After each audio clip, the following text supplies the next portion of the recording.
Now, a second video emerges, but he goes even further.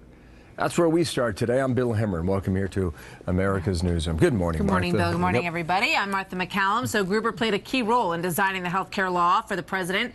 Issue in terms of the feelings towards the American people. We're going to take this up in a panel a little bit later in the program. You know, when you look at the poll numbers on the health care bill, only 21% like it the way it is. So they may be thinking that they're, you know, putting a nice one over on everybody, and it's really for their best interest. But people don't seem to agree. I think Byron's point is well taken. Every time they debate this now in Congress, these tapes will be played. So more on that. All right. We just landed. Have I talked to you about the I-6? Yes, a couple of times. I know. Well, we're less than 2 hours away now from what could be a historic questions for him. You know, what's next in his life and the process and what then? So we'll have that for you on Friday morning here. And what made him come forward? What made him speak out? A lot of people discussing all of that. So we're going to talk to Rob O'Neill. Very much looking forward to that. And you'll see that on Friday. Stupid. Yep. I think it makes people feel very uncomfortable to be talked about this way. And I do think that people feel like, you know, most of Congress didn't read the bill and that it was put over on them, and that they still don't really understand what's in it and how it's going to affect them in many cases. I think in all likelihood he's probably going to issue another apology. Whether you accept it or not is another deal. But the White House still has not reacted to this, so we're still waiting on that next wrinkle of the story. Trying to keep him at an arm's length, it would appear.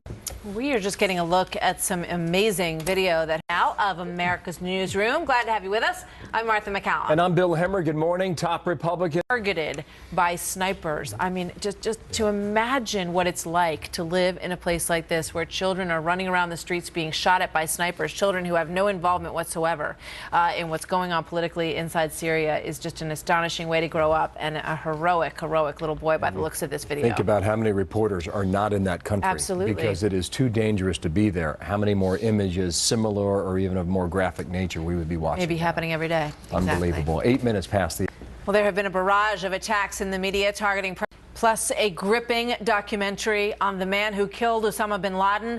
Gonna get, and a lot of beeps. You know, I'm sure there are plenty of people who loved it, and I think that if this event brings out people who may not think about our veterans that much because of the wide variety of people they had out on that stage, then I think it's a great thing. And there's going to be people who disagree with, you know, some of the song selections, Fortunate Son. But I think war and battle is a very complex thing. It's full of complex emotions, and I think a lot of them represented that last night. So I think overall, I think it was a good thing. Yeah, that whole Born in the USA Vietnam veterans thing is about men who came home and were left with very little from a country that a lot of people frankly disrespected them.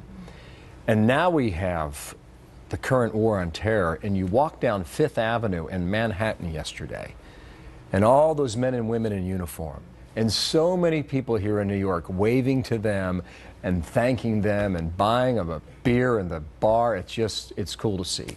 And that's how our country has changed, and that's great. Well done. All right. Well, the man who killed Osama bin Laden going on the record now on the mission to take out the most wanted man in the world. And for that, we're looking forward to that. Very much so. Yeah. On Friday. All right, it's a daring diamond heist that happened in broad daylight. Yeah, I've done that. Yeah, we've showed some very bad hot air balloon stories, so I'm gonna steer clear of that particular jump. Have a great day, folks. Bye, guys. Have a great day. See you tomorrow.